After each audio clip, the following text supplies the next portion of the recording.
Комиссияның құрамы Қырғыз Республикасының Жогорку Кеңешінің 2023 жылдың 25 январында тоқтауыменен тақталып, аға төменгі депутаттар кирди.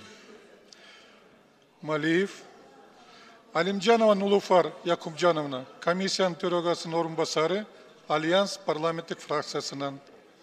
Нарматова Надира Азимбековна, Атажурт, Кыргызстан парламенттік фракциясынан. Масалеев Исхаков Саматович, Бүтін Кыргызстан парламенттік фракциясынан. Мураталиев Марат Молдонович, Ишеним парламенттік фракциясынан. Төлебаев Балбақ Зарлыкович, Интымақ парламенттік фракциясынан. Ашимова Динара Ашимовна, Иман Нуру парламенттік фракциясынан. Ханжеза Карим Лемзарович, Мекенчил депутаттық тобынан.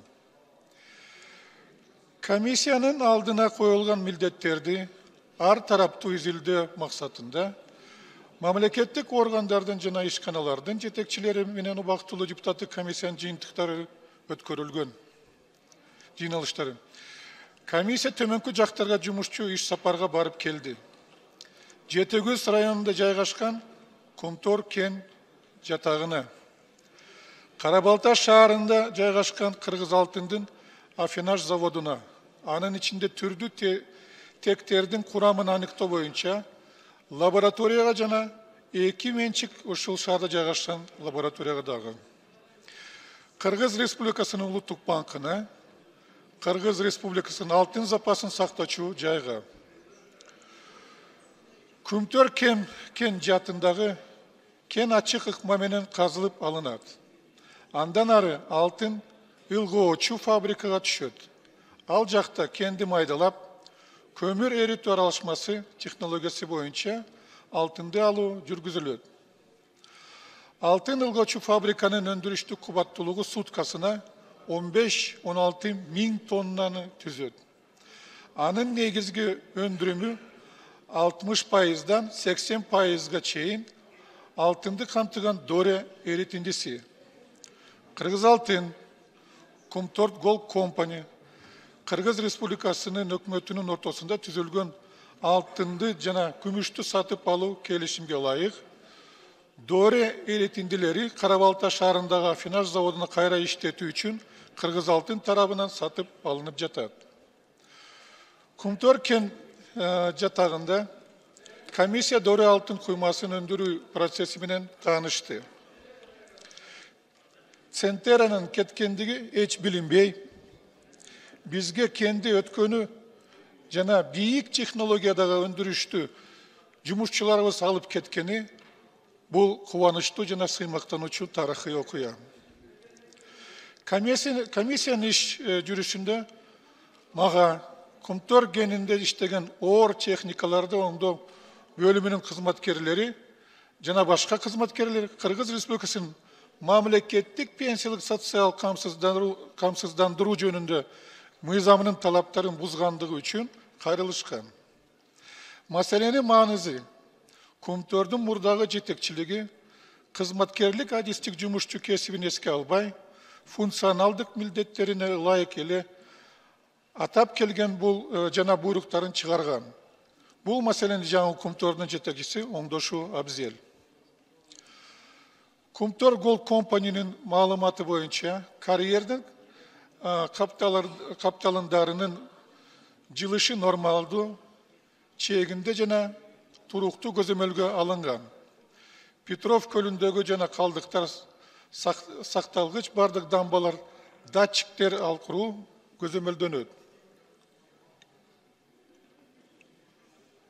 Бардыгы байкоодо турат, бирок жер титирөө жөмөнгү талкалануу сценарий жок болгондуктан ал толук так эмес. Арийне жакынкы келечекте мындай жаратылыш кубулуштары канчалык ыктымал экенин эч ким так айта албайт.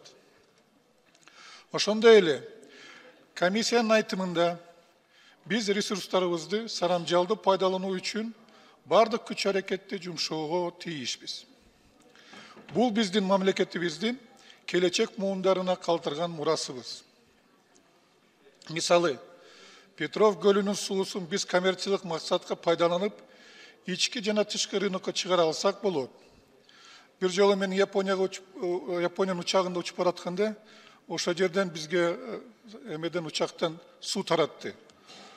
Ошол сууну, ал суу Гренландиянын музунан эритилген суу экен. Биз деле ошол сууну колдонсок болот деген сөз. Мөңгүлөрдүн эриген суусу өзүнүн пайдалуу касиеттери менен таанымал экенин эске алсак, ал биздин замандын баалуу ресурсу. Күмтөр кенинин уникалдуу флорасы жана фаунасы, ал жерде маралдар менен тоо эчкилери жол боюнда жайылып жүрөт. Бул жерде дүйнөлүк маанидеги жаратылыш хоругуна айланды десе болот. Аяр мамилени улантыш абзел. Баса айта турган нерсе. Дори алтын куймаларын өндүрүүдө жана Кара-Балта шаарынын Афинаж заводуна ташууда алтынды кайтаруу, коопсуздук жана сакталыш тутуму ишеничтүү жана канааттандырарлык. Кара-Балтадагы Афинаж заводуна 4-9 пробасындагы алтын куймаларынын афинаж процесси биз барганда жок болгонуна байланыштуу. Афинаж процесси коопсуздук чараларынын жана алтындын сакталышынын технологик чынжыры жалпы көрсөтүлгөн. Афинаж заводу Кара-Балта токен комбинатынын ичинде жайгашкан. Мамлекеттик мүлк комитетинин коллегиясынын токтому менен Кара-Балта токен комбинаты 2006 жылы менчиктештирилген. Ошо менен кошо эл аралык деңгээлдеги лабораториясы кошо сатылып кеткен. Ал Афинаж заводдун аймагында жайгашкан. Мурда Кыргыз Республикасынын менчиги болсо, эми өкүнүчтүүсү азыр лаборатория Россия Федерациясынын жеке компаниясына таандык болуп калды. Бул лаборатория Stewart SA Environmental Laboratories деп аталат.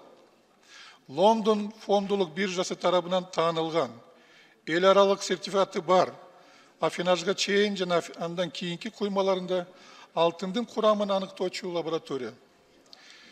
Иштеген кызматкерлери жана адистери дээрлик көбү Кыргыз Республикасынын жарандары.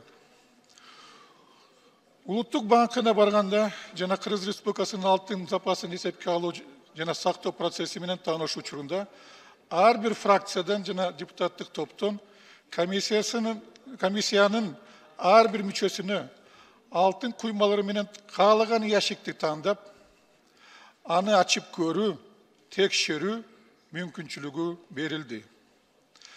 Ар бир куйма болжолу менен 12-14 салмагында. Ар бир ящикте 4-9 пробасы менен 2-ден 3-кө чейин алтын куймалары бар. Ар бир ящикте Кыргыз Республикасынын улуттук банкынын, Кыргыз алтын жана Кыргыз Республикасынын мамлекеттик бажы кызматынын пломбасы коюлган. Ушул жерде депутаттык комиссия болгон кемчиликти баса белгиледи. Себеби алтын сакталган ящиктердин баарына убактысынан мурда экспорт катары бажы кызматынын пломбасы коюлган. Негизи бажынын пломбасы экспортко чыгаарда гана коюлуш керек эле. Кыргыз Республикасынын президентинин 2020 жылдын 14 мартындагы Кыргыз тараптын жана канадалык Centera Gold компаниясынын ортосундагы өз ара дооматтарды жөнгө салуу боюнча чаралар жөнүндө жарлыгы жана Кыргыз Республикасынын министрлер кабинетинин жактырылган Centera Gold компаниясынын ортосундагы өз ара дооматтарды жөнгө салуунун шарттарын жана форматын жакшыртуу жөнүндө 2020 жылдын 4 мартындагы токтому менен тааныштык. Кыргыз Республикасынын Жогорку Кеңешинин 2002 жылдын 9 мартындагы токтому эске алып, Кыргыз тараптан жана канадалык Centera Gold компаниясынын ортосунда өз ара доолордун шарттары жана аларды жөнгө салуу форматы жактырылган. 22 жылдын 4 апрелинде Кыргыз Республикасынын Кыргыз алтын, анын тараптары Kumtor Gold Company, Kumtor Operative Company жана Centera Gold компаниясынын ортосунда жөнгө салуу жөнүндө глобалдык макулдашууга кол коюлган. Жогоруда белгиленген глобалдуу макулдашууну аткаруу үчүн Centera Gold компаниясы Кыргыз алтынын Kumtor Gold компаниясынын жана Kumtor Operating компаниянын 100% акциясын өткөрүп берген. Göz karandısız реестр кармоочу тарабынан 2020 жылдын 2022 жылдын 2 августунда Kumtor Gold компаниянын жана Kumtor Operating компаниянын акцияларын өткөрүп берүүнү каттоо жүргүзүлгөн. Бул үчүн Президенті Садыр Нуркожоевичке жана анын командасына алкыш жана ыраазычылык. Убактылуу депутаттык комиссия төмөнкүлөрдү белгиледи. Биринчи, Кыргыз Республикасынын Улуттук банкынын алтын запасы 2023 жылдын 30 январына карата алтындын көлөмү 45 тонна 306 килограмм 16 грамм түзөт. Анын ичинде Улуттук банкынын сактоочу жайында 43 тонна 444 килограмм 13 грамм алтын бар. Чел өлкөлүк банкта Улуттук банкынын контрагентинде коммерциялык UBS Швейцария банкында 1 тонна 362 килограмм 30 грамм алтын бар. 2021 жылдын 17 майынан тартып 2022 жылдын 31 декабрына чейин Кыргыз алтындан Улуттук банк жалпы суммасы 172 миллиард 446 миллион 458 миң 79 сом 49 тыйынга 35 миллион 847 миң 585 бүтүн 06 грамм өлчөмүндөгү алтын сатып алган. Улуттук банкы алтынды сатып алууну Кыргыз Республикасынын улуттук валютасы менен жүзөгө ашырган. 2001 жылдын ичинде Улуттук банк 19,2 тонна алтынды эл аралык рынокко алып чыгуу жана андан ары сатуу боюнча операцияларды ишке ашырган. Ал үчүн Улуттук банк болжол менен 1,1 миллиард акш доллары өлчөмүндө валюта алган. Бул каражаттар Улуттук банкынын эсебине түшкөн жана андан ары 2023 жыл ичинде өлкөнүн валюта рыногунда интервенцияларды жүргүзүүгө 735 миллион акш доллардын тегерегинде, андан кийин чет өлкө валютасында башка милдеттенмелерин жана тышкы карызын төлөө боюнча төлөмдөрү жүргүзүүгө 200 миллион акш долларын тегерегинде багытталган. Буга кошумча эл аралык резервдин деңгээли 2021 жылдын акырында 165,5 миллион акш долларына же 6%га көбөйүп 2 миллиард 977 миллион 600 миң акш долларын түзгөн. Экинчи, 2021 жылдын 17 майынан тартып 2023 жылга чейин Kumtor'dan бюджетке салыктар жөнүндө. Министрлер кабинетinin маалыматы боюнча 2021 жылдын 18 майынан тартып 2022 жылдын 31 декабрына чейинки мөөнөттө бардыгы болуп 44 миллиард 679 миллион 286,1 миң сом. Алтынды Туркия ташып чыгуу. Финансы министрлигине караштуу мамлекеттик бажы кызматынын маалыматтары боюнча маалыматтардын базасында 2020-2022 жылдары Туркияга Кыргыз Республикасынын Улуттук банкы тарабынан алтынды ташып чыккандыгы жөнүндө маалымат табылган жок. Алтын эритиндилери Улуттук банкына сатуу жана берүү үчүн багытталганына карабай, бажы кызматы алтындын 4-9 пробасындагы эритиндилерин афинаждык заводдо убактысынан эрте тариздегендигин баса белгилейбиз. 5. Kumtor Gold компаниянын кызматкерлери тарабынан чарба финансылык кылмыштары жөнүндө маалымат.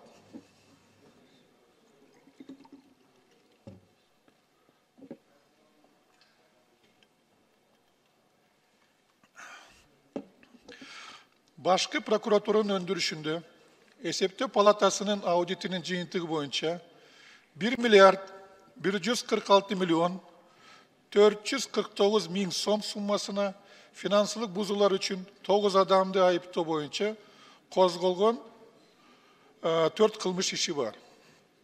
Башкы прокуратуранын маалыматы боюнча бүгүнкү күнгө чейин 642 миллион 839 миң сом өндүрүлүп алынды. Мындан сырткары, Kumtor Gold Company'nin маалыматы боюнча 2021 жылдын 10 майынан тартып, 2022 жылдын 11 февралына чейин теңиз бөлтүрүк убактылуу тышкы башкаруучу 480 миң 633 АКШ доллар сый акы катары алган. 2022 жылдын 11 февралынан ал убактылуу тышкы башкаруучу деген кызматынан бошотулду.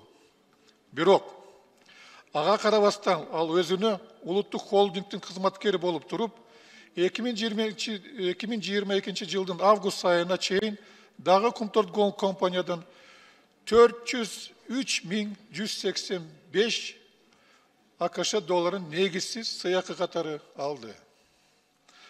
Андан башка 25 миң 514 АКШ доллар аванс карызын жапкан жок. Эсептөө палатасынын аудити боюнча 7 миллиард 438 миллион сомго финансылык бузууларды табылды. Анын ичинен 1 миллиард 140 миллион сомдун орду кайтарууга тийиш. Алтынчы. Алтын менен кошо казып алынган күмүш. Күмүштүн баасы олоттуу төмөндөп кеткендигине жана баанын ортосунда курстук айырма жаралгандыгына байланыштуу бүгүнкү күнгө чейин күмүш сатылган эмес. Кыргыз алтын экономикалык жактан максатка ылайыктуу болбогондуктан афинаждалган күмүштүн сатуусу токтоп турат. Жетинчи. Кен жатагындагы алтындын запасын калдыгы жана алардын казып алуу боюнча 2022 жылдын отчету боюнча геологик запастар Kumtor кен жатагында алтындын жалпы көлөмү 134 тонна 201 килограмм бар. Андан тышкары Kumtor Gold Company'nin маалыматы боюнча калдык сактагычтагы алтындын запасы 118 тоннаны түзөт. 8. Доре алтындын афинаждалгандан кийинки калдыктарга баалуу металлдардын запасы. Кыргыз алтындын афинаждык заводунун филиалында заводдун өндүрүштүк ишинин жүрүшүндө алынган афинаждык өндүрүштүн 118 тонна 178 килограмм өлчөмүндөгү калдыктары бар. Коротунду. Иштин жыйынтыгы боюнча Kumtor Gold компаниянын Кыргыз алтындын Улуттук банкы тарабынан алтынды казып алуу, сатуу, сактоодо турган жана ташыган учурунда комиссия урдоо, сатылган алтындын санын, сапатын, наркын жана атайын бурмалоо фактылары жок деген жыйынтыкка келди. Ушу менен комиссия силердин карооңуздарга токтом долбоорду даярдап сунуштайт. Суроолор болсо биздин жыйынга тиешелүү тармактардын жетекчилиги чакырылган. Суроолорду берсеңер болот. Токтомду болсо Нарматова айым окуп берет. Рахмат. Көңүл бурганыңыздарга үчүн рахмат. Жакшы баяндама кылдыңыз.